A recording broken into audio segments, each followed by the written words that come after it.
Hi, everyone, and welcome to this edition of Nordsip Insights. Today, we have the opportunity to talk to Tor Olsson Lindskog. He has been an intern at Nordsip for a few months now, since September 2021. And we are really happy that he's been digging down in a topic which has received a lot of attention and has a lot of implication in sustainability and sustainable investing, the protein transition. You've decided to work on the protein transition and dig down into the topic. Can you tell us a little bit more about why you got interested in this topic? Well, for one, so I'm studying the social scientific environmental science program, which is a mouthful, but basically we're studying governance and the environment and how they come together.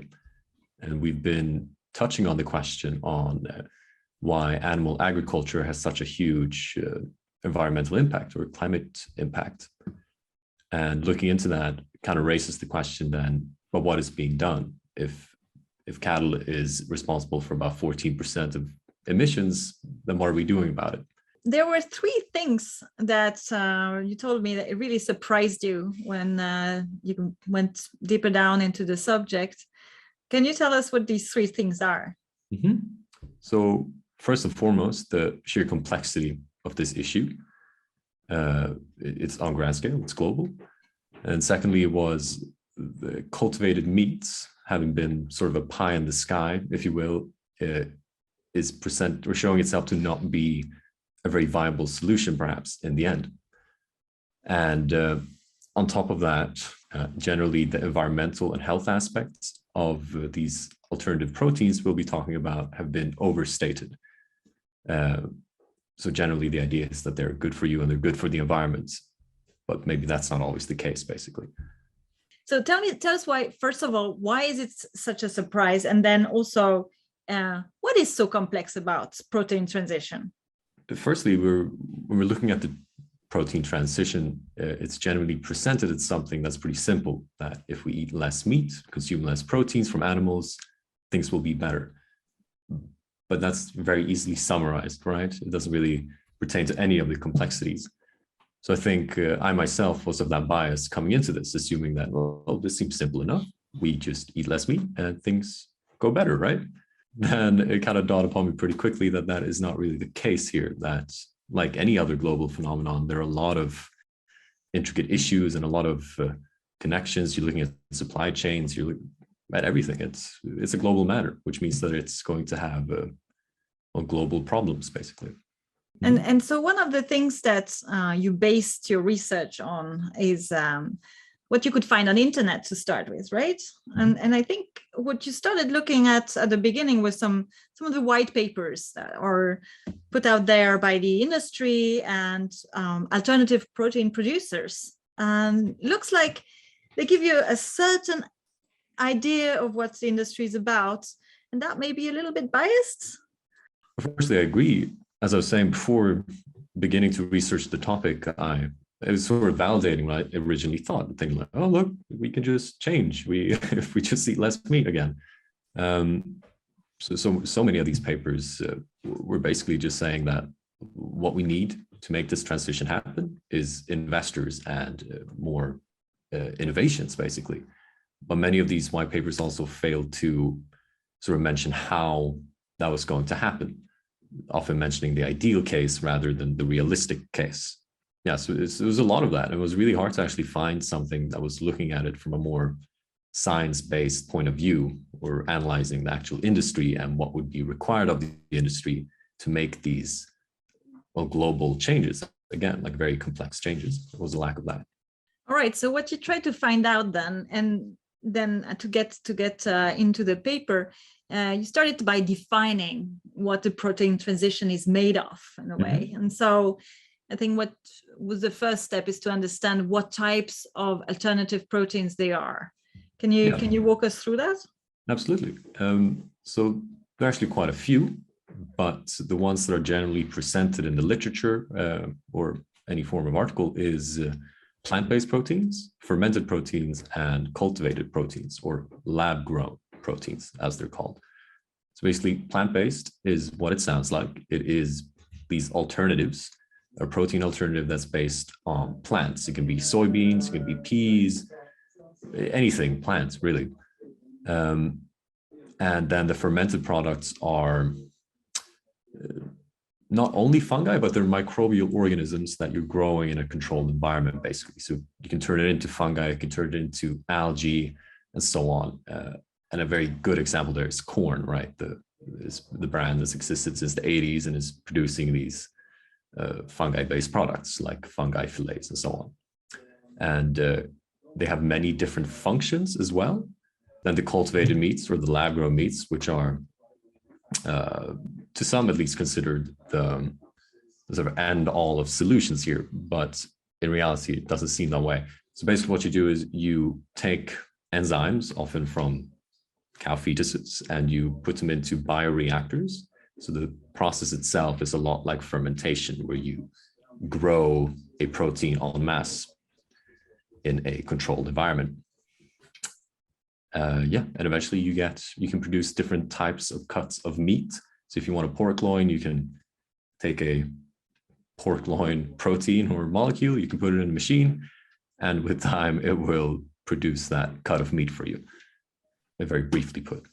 Okay, so this is quite complex already from a scientific perspective. It's not that easy to understand exactly what the protein transition consists in, but you gave us quite a good overview already with these three different categories of products. The protein transition, however, has presented some complexities from a socioeconomic perspective as well.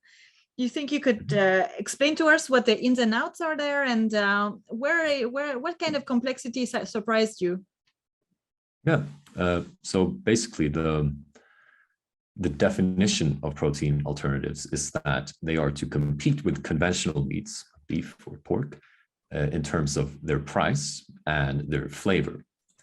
And this sounds quite easy, but in reality, it's very difficult to replicate organic matter using other organic matter to a precise thing. It's really hard to make a soybean and some other ingredients taste like a steak, for example. And then the real complexity in making this transition happen is to convince consumers that these new products are as tasty as a regular meat product. That, for example, a Impossible Burger is equally as tasty as a normal beef patty. It frankly isn't the case, right? I think if anyone has tried them, we know that it doesn't taste the same. It has a very different flavor. Doesn't mean it's good or bad, but it's not the same. And this is proving to be very challenging, according to consumer reports, that people are willing to try these new alternatives, but whether people stick to them or not, it completely varies. Are they already vegan or etc.? Are they familiar with whether, or are they familiar with any of these alternatives, basically? And if they're not, the likelihood of them liking them obviously decreases, and so on. And that's just one matter. Obviously, the complexities go much further than that. By having a protein transition, we're basically asking to have some form of cultural change as well. We all know that if we have Christmas dinners, for example, whether with the family or the office, it's going to be a rare thing for us to exchange the Christmas ham for a beetroot. And you might ask yourself, why is that? Well, it's been the case for hundreds of years. It might not be a strong argument, but if we're trying to make a real change, or if these manufacturers of alternative proteins are, they might have to consider how they're going to approach the cultural as well as the social aspects of meat, not just the economical aspects. Yeah, and so basically it also depends on whether you make this beetroot taste like the ham and actually look like the ham, right? And I think that kind of takes us to this next point that you were sort of surprised about, saying like that actually not just, impossible meat, but the next step, this cultivated meat might never be a big thing. So why do you think that? And so why is it surprising? Well, it's surprising because at first I really did assume that it was going to be a great solution. I mean, it sounds, and this is going to sound ironic, but it sounds kind of simple, right? We just make meat in a lab, and thus we take away all the externalities from the animal industry, right? unfortunately, that's really not the case either, even though we might wish it to be. So the issue is, firstly, that making cultivated meats requires a lot of expertise. Basically, it's the same process as when we make vaccines, right? So besides, like, these bioreactors are also incredibly expensive to make, right? We're talking about millions of dollars for one bioreactor. And some proponents then of cultivated meats are asking, or basically saying, that we need factories of these things. But if we need factories of bioreactors, which cost tens of millions per piece or millions per piece, and we want to feed a global population, like, as you start adding it up, one factory could be in the tens of billions to produce, basically. And to then globalize that more, we're talking about trillions in bioreactors only, which is sort of unrealistic, if you will, right? At least as it looks right now, because cultivated meats are hardly, you can't really compare the consumption or the investments compared to conventional meats. I believe in last year, the conventional meat industry people had sales of around $550 billion, and cultivated meats had 360 million. So there's already a huge discrepancy. And when we approach the cultivated meats, it's easy to see it as this sort of hero. It's going to fix this problem, but in reality, it probably isn't, and it hasn't been so far. There's just so many problems that can occur, whether it's contamination, whether it is the price, and as I was saying before, the taste. Like, so far, they do not taste like actual meat products. You could eat it and you wouldn't be fooled to thinking this is beef, probably. Which is an interesting aspect, right? It would be something else, most likely. And in terms of price, cultivated meats are much more expensive than any conventional meats or any plant-based protein. And it's simply because the costs are so high of producing them. So I think now it might be $17 per pound for cultivated meat, which is almost 3 times the price of conventional meat. So what are we talking about here? Like, are they, these cultivated meats, are they on the markets, or are they still at the lab level and the experimental level? They're at the lab level partly. There are 2 restaurants of which I found, one in Singapore and one in Israel, where they are serving it commercially, right? Like as a part of their menu. Though this is another point to cultivated meats. It's often presented as meat without murder, or meat without blood, if you will. But this is not the case. For example, the restaurant in Singapore uses something called FBS, or fetal bovine serum. And this is taken from calves and then used in these bioreactors. So the issue is that these calves are oftentimes the product of dairy cows, and dairy cows are inseminated to have babies so they can produce more milk. Oftentimes the calves don't survive, and then we use the serum from there. So it's not an entirely moral high ground we're walking. It is still, there's still some shady business basically happening. This takes you to the next point here. If you are environmentally conscious, and that you're interested in protein alternatives mainly because of environmental reasons, you want to diminish your own carbon footprint, that is usually a rationale that a lot of people, especially people in the younger generations, are convinced about right now. But do you think that the environmental benefits of protein alternatives might be generally overstated? Can you tell us why you think that? Yeah. I definitely agree. They are a little bit overstated.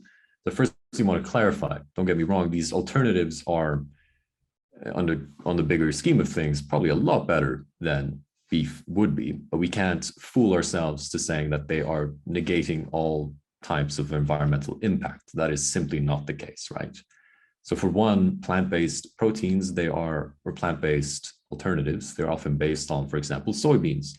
And soybeans are more or less renowned for being well, environmentally degrading all over. They require huge amounts of forests to be cultivated, which leads to deforestation, biodiversity loss in terms of animals and in terms of plants. And then we have to ship all these soybeans across the world, which obviously has a carbon footprint as well. So, and this is an issue with the industry itself right now. There's a lack of versatility in what products they can use to produce these, produce their plant-based patties and so on. Majority of the time it is soybeans or it is peas, for example. The issue is that one of these is obviously more environmentally degrading than the other. So it's easy to say that, okay, these products are going to solve the issue of environmental impact when it comes to eating proteins.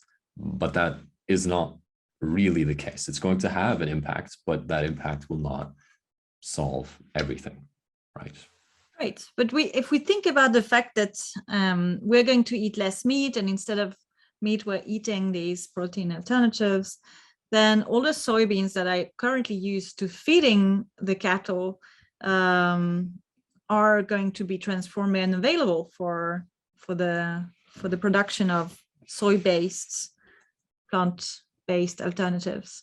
What you're saying is basically there's a period in between where there's a potential where we're going to have to increase still a lot of cultivable area so that we can have both the increase in soy for plant-based alternatives while we haven't really diminished the consumption of meat sufficiently.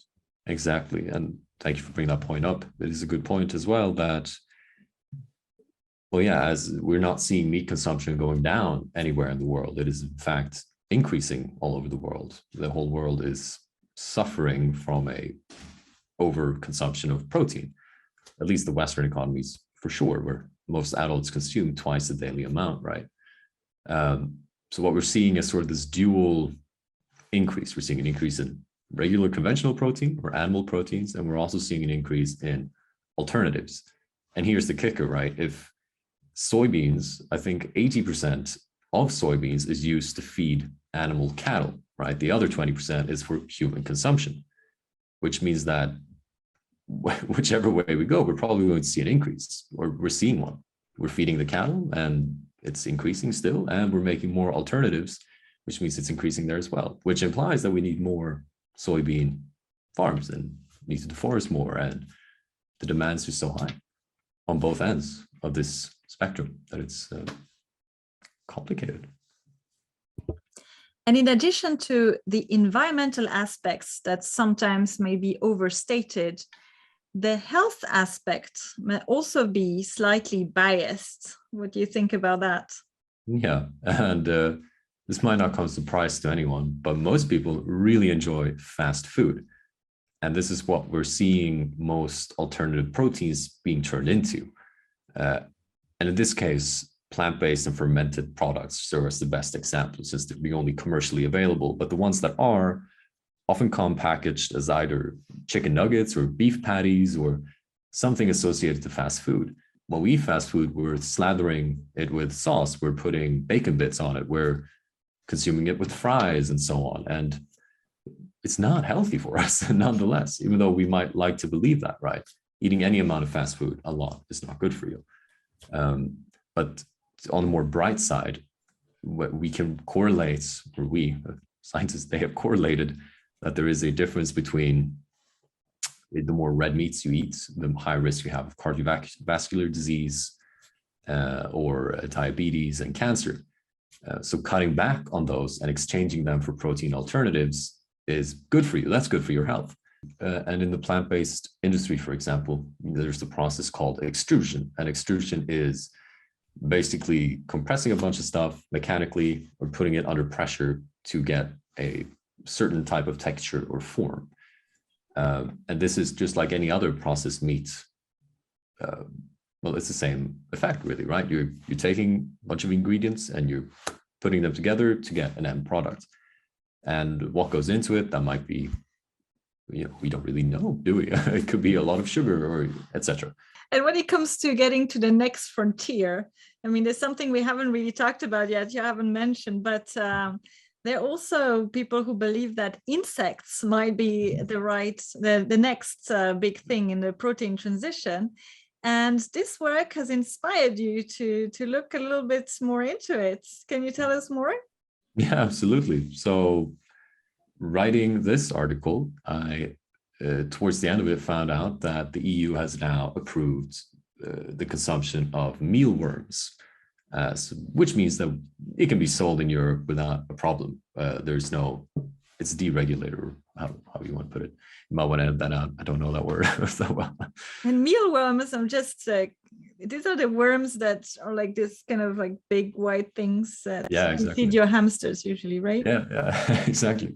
But the mealworms are really interesting because they actually have the same nutritional values when it comes to like protein as meat, as regular meat. So the really big, I mean, we can all tell that like today, a lot of us are sort of protein inclined. There are so many protein bars, so many protein drinks. It's like hard to choose almost what you're going to pick. So there's definitely a high demand for protein.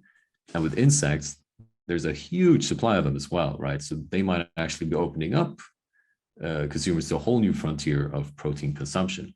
And here again, no one's suggesting that we go out and eat like raw insects or anything.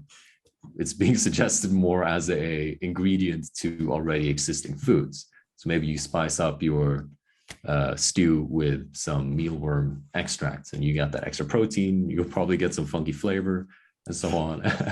Who knows?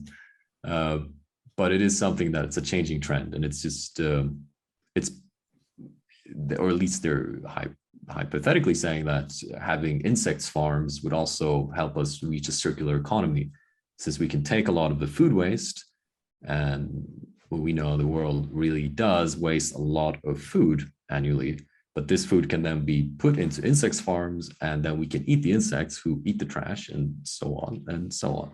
So there are potentially a lot of benefits to insects and their application in our day-to-day life.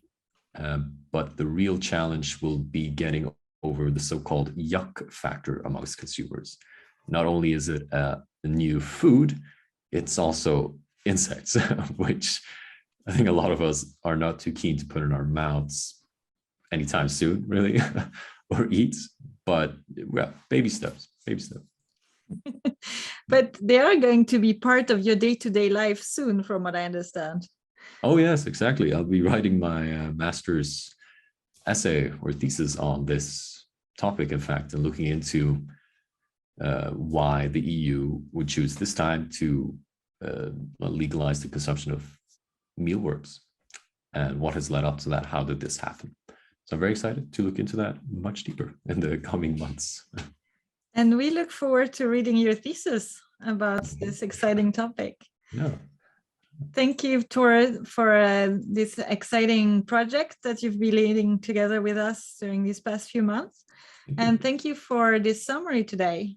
Yes, thank you so much for having me on this call.